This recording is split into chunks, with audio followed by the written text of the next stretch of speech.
안녕하세요.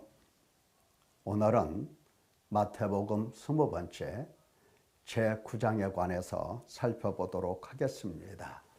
지난번 8장에서부터 예수님의 이 표적에 관한 이야기가 이제 쭉 서술되어 있다라는 말씀을 들었습니다. 그래서 8장에서는 표적을 통한 예수님의 존재를 계시하셨다는 것을 설명을 들었고요. 9장에서는 이제 표적을 통해서 예수님께서 자기 사명을 계시하셨다는 내용입니다. 이게 무슨 말일까? 표적을 통해서 예수님께서는 내가 무슨 일을 할 것인가, 무슨 일을 하기 위하여 이 땅에 왔는가, 이것을 설명을 해 주십니다. 그래서 예수님의 존재 그리고 예수님의 이 사명하실 일, 이것을 우리가 듣고 배우는 것입니다. 표적이라고 하는 것은 그렇죠. 이겁니다. 내게 주사, 아버지께서 내게 주사 이루게 하시는 역사, 곧 내가 하는 그 역사는 뭐죠? 표적이라고 그랬습니다. 예수님께서 행하신 표적, 역사가 아버지께서 나를 보내신 것을 나를 위하여 증언하는 것이다 라고 예수님 설명하셨어요. 자, 표적은 아버지의 말씀입니다. 어떤 말씀? 예수 그리스도께서 행하시는 이 표적이야말로 아버지께서 이 세상에 사랑하는 독자 예수 그리스도를 보냈다라고 하는 거, 그리고 그가 누구라고 하는 거, 그가 어떠한 일을 행하신다라고 하는 것을 아버지께서 증언하는 말씀입니다.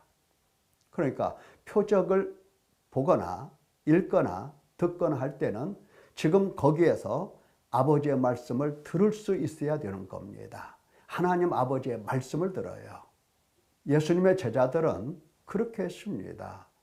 예수님께서 표적을 행하시잖아요. 그러면 이것이 곧 하늘에서 이 아들을 위하여 지금 증거하고 계시는 증언의 말씀, 이렇게 보았던 겁니다. 자, 그러면 표적을 통해서 예수님 자기 사명 계시라, 우리 한번 9장을 살펴보도록 하겠습니다. 표적을 통한 예수님 자기 사명 계시. 1절에서 8절까지 중풍병자의 이야기가 나옵니다. 이 중풍병자를 고쳐주시면서 예수님께서 선포하신 말씀은 뭐냐? 죄 사하시는 권세가 있으시다는 것입니다. 자, 사람들이 중풍병자를 침상째 들고 왔죠. 예수님께서는 그 중풍병자를 보시고 안심하라, 네 죄사함을 받았느니라, 이렇게 선포하세요. 중풍병자를 손잡고 일어나라, 이게 아니고 네 죄사함을 받았느니라, 이렇게 설명을 하세요. 그러니까 서기관들이 속으로 이 사람이 신성을 모독하도다, 이렇게 이야기합니다. 왜 신성을 모독한다고 이야기를 했을까요? 그렇습니다. 죄사함을 받았느니라 라고 하는 말은 제사장들이 지금까지 선포를 했던 겁니다. 그 얘기를 바리새인들은 전통적으로 알고 있어요. 제사장은 여호와 앞에서 그를 위하여 속죄한 즉 그는 무슨 허물이든지 사함을 받으리라. 그러니까 하나님 앞에 죄인이 제물을 들고 와. 그러면 제사장은 그 제물을 하나님께 드리고 나서 이제 죄사함을 받았다, 속죄 제사를 드리고 죄사함을 받았다, 이렇게 말을 하는 것입니다. 그런데 예수님은 제사장도 아니시잖아요. 나사렛에서 온 누군지 잘 모르잖아요. 그래서 신성을 모독한다고 예수님에게 말을 했던 겁니다. 그래서 예수님은 그들의 생각을 아시고 너희가 어찌 마음에 악한 생각을 하느냐? 예수님께 대하여 신성을 모독한다, 이거 악한 생각을 하는 겁니다. 악한 생각. 응당 예수님은 죄사함을 주시는 분이신데 이러한 죄사함을 주시는 그분을 죄사함을 주시는 분이라고 생각하지 않는다는 것은 악한 생각이다라고 하는 겁니다. 그래서 예수님이 재차 말씀하시죠. 내 죄사함을 받았느니라 하는 말과 일어나 걸어가라 하는 말 중에 어느 것이 쉽겠느냐? 쉬운 것이 뭡니까? 둘 다 어렵죠. 쉽지가 않죠. 근데 전통적으로 죄사함을 받았다라고 하는 것은 쉬워요. 제사장들을 다 하는 얘기니까. 그게 쉬운 겁니다. 결국은 예수님께서 일어나 걸어가라. 중풍병자에게 이렇게 명령을 하십니다. 일어나 걸어가라. 자, 일어나 걸어가라 했더니 중풍병자가 벌떡 일어나서 진짜로 걸어갑니다. 어떻습니까? 예수님께서 누구시다? 죄사함을 주시는 권세를 가지고 계신 하나님이시다는 것을 이제 이 표적을 통해서 사람들에게 선포하신 겁니다. 그래서 사람들은 두려워하면서 이 권능을 주신 하나님께 영광을 돌리게 됩니다. 자, 예수님은 어떤 분이다? 죄사함을 주시는 하나님의 아들이시다. 그러면 예수님께 대하여 사람들이 이제 무엇을 들고 나와야 되겠습니까? 무엇을? 내 고민? 좋습니다. 뭐 고민 말씀드려도 좋겠죠. 또 내 건강? 좋아요. 뭐 말씀드릴 수 있겠죠. 또 내가 처한 여러 가지 환난, 공고, 뭐 고통 다 말씀드릴 수 있겠죠. 그러나 가장 중요한 것은 예수님께 죄를 들고 나와야 되는 겁니다. 예수님 앞에서 죄사함을 받아야 되는 것입니다. 그래야 예수님과의 만남이 이루어지는 거죠. 자, 9절에서 13절 죄인을 부르러 오셨다라고 예수님이 말씀하십니다. 자, 무슨 사건 속에서 이 말씀을 하시냐면은 마태라 하는 이 세리를 이제 부르십니다. 나를 따르라. 그러니까 마태가 예수님을 따라오면서 이제 예수님을 자기 집으로 초청해서 음식을 대접합니다. 그때 많은 사람들이 어떤 사람? 세리와 죄인들이 함께 들어와서 예수님과 음식을 먹습니다. 그때 바리새인들이 어찌하여 너의 선생은 세리와 죄인들과 함께 잡수시느냐? 이렇게 질문을 합니다. 당시에 대제사장 혹은 율법사 혹은 바리새인들, 거룩하다라고 하는 사람들, 자칭 거룩하다고 의인이라고 하는 사람들은 이 세리와 상종을 안 했습니다. 죄인들과 상종하지 않았어요. 왜? 거룩하기 때문에. 그들과 상종하는 것은 부정을 입기 때문에 상종을 안 한 겁니다. 그런데 예수님께서는 하늘에서 오신 분이라며 하나님의 아들이시라며 거룩한 자라며 의로운 분이라며 근데 어떻게 죄인과 하나 되어서 이렇게 음식을 먹고 마시느냐 하는 겁니다. 이해가 안 갔죠. 예수님은 명확하게 말씀하십니다. 건강한 자에게는 의사가 쓸데없다. 병든 자에게라야 쓸데있느니라. 너희는 가서 내가 긍휼을 원하고 제사를 원하지 아니하노라 하신 뜻이 무엇인지 배우라. 나는 의인을 부르러 온 것이 아니요 죄인을 부르러 왔노라. 죄인을 부르러 왔노라. 예수님께서 내가 이 땅에 왜 왔는지 너희 아느냐? 하나님께서 긍휼히 여기시는 당신 백성들, 그 중에 죄인들을 부르러 왔다라고 예수님께서 당신이 하실 일을 이제 선포하십니다.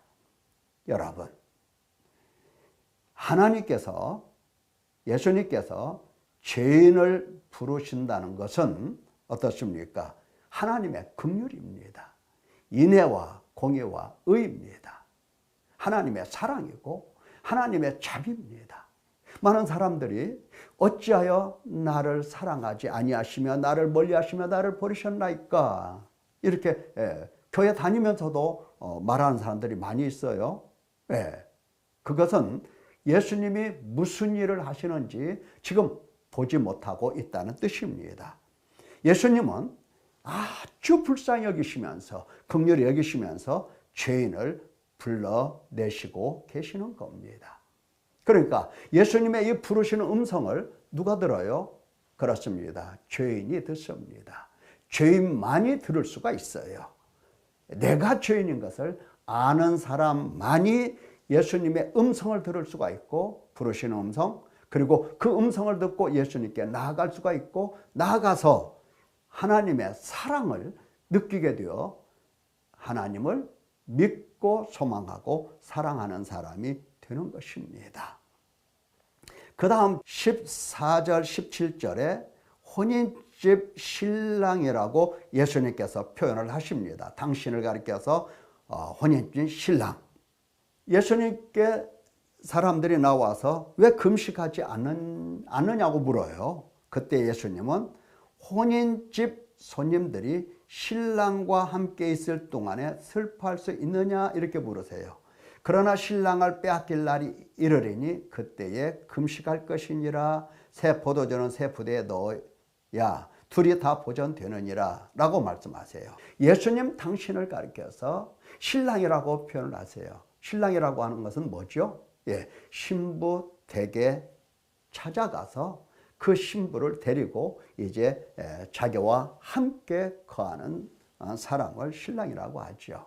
예수님께서 아버지를 떠나 하늘을 떠나 이 땅에 오셨습니다.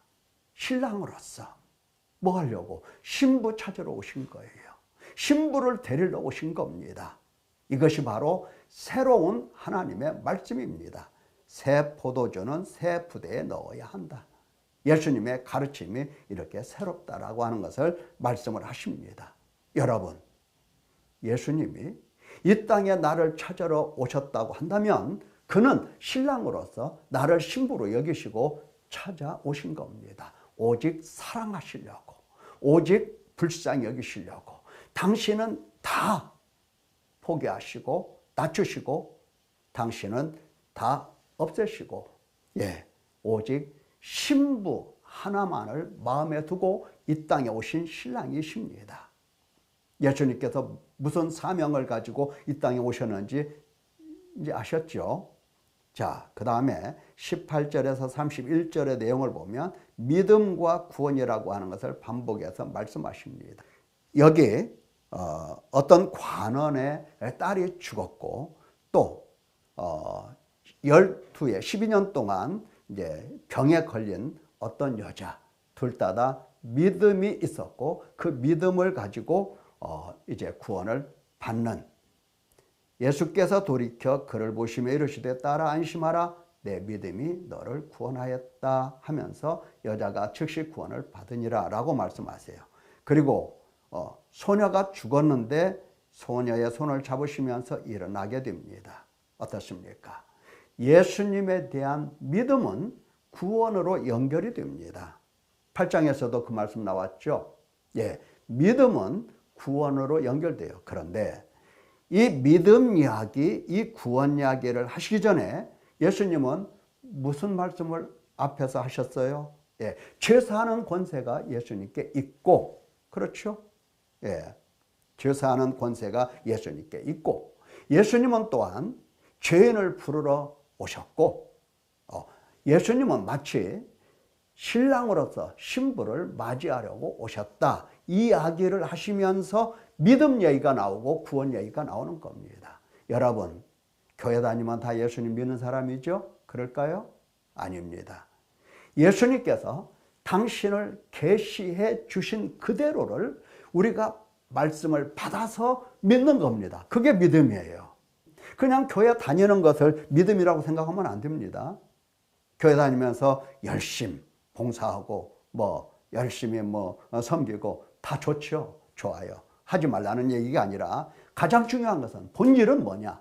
예수님께서 죄 사하는 권세, 예수님께서 죄인을 부르러 오신 하나님의 아들, 예수님은 그 신부를 이제 찾아서 맞이하려고 오신 신랑, 이렇게 예수님을 믿는 겁니다. 이런 경우에 구원이 해당되는 것입니다. 자, 32절 34절에 보면은 이러한 예수님의 말씀 혹은 귀신을 쫓아내고 뭐 벙어리를 고쳐 주시고 뭐 여러 사람들을 고쳐내실 때에 놀라는 사람이 있는가 하면 또 그것을 보고 비판하는 사람이 있습니다. 그러니까 표적을 보고 놀라는 사람, 표적을 보고 비판하는 사람, 이렇게. 그래서 바리새인들은 그가 귀신의 왕을 의지하여 귀신을 쫓아낸다 하더라 라는 말을 하는데, 이러한 나라, 이러한 백성들, 이들을 보면서 지금 예수님은 목자 없는 양들을 불쌍히 여기십니다. 목자라고 세웠던 율법사들, 목자라고 세웠던 대제사장들, 서기관들, 혹은 뭐 경건하다라는 이러한 바리새인들, 이 사람들의 생각은 예수님을 가리켜서 뭐다? 귀신의 왕이다라고 생각을 하는 겁니다. 귀신의 왕. 이러한 사람들 밑에 있는 그 무리들을 볼 때에 목자, 그야말로 목자가 없는 겁니다. 그래서 목자 없는 양을 생각하면서 예수님은 불쌍히 여기시는 겁니다. 불쌍히. 예? 불쌍히 여기시는 거예요. 지금 목자들은 무슨 얘기를 해야 됩니까? 목자들은, 그렇죠, 예수님께서는 죄사하는 권세를 가지고 계시다. 예수님 안에서만 죄사함을 받는다. 예수님은 죄인을 부르러 오셨다. 마치 뭐처럼? 신랑처럼. 신랑이 신부를 맞이하려고 오는 것처럼 그렇게 예수님께서 지금 우리를 찾아오셨다. 이 이야기를 들려주고 회개로 인도하고 하나님께로 인도하는 사람들이 진짜로 목자다 이 말이에요. 이런 목자들이 없음을 보시면서 무리를 불쌍히 여기시는 겁니다. 그러면서 추수할 것은 많되 일꾼이 적으니 추수하는 주인에게 청하여 추수할 일꾼들을 보내주소서. 이렇게 예수님께서 이제 9장을 마무리하셨습니다. 사랑하는 성도 여러분, 오늘 이 9장을 통해서 또 적용을 해야죠. 적용하기 전에 9장을 반복해서 한번 읽어보세요. 읽어보시면서 과연 무슨 내용이 기록되어 있는가, 이것을 자세히 한번 살펴보세요. 그리고 거기에서 예수님께서 요구하시는 바 믿음이 어떤 믿음인가, 구원을 위한 믿음은 무엇인가, 이런 것을 생각해 보면서 이제 결단하시고 또 회개하시고 예수님을 정확하게 보고 믿는 아름다운 성도가 되시기를 예수님의 이름으로 축원합니다. 감사합니다.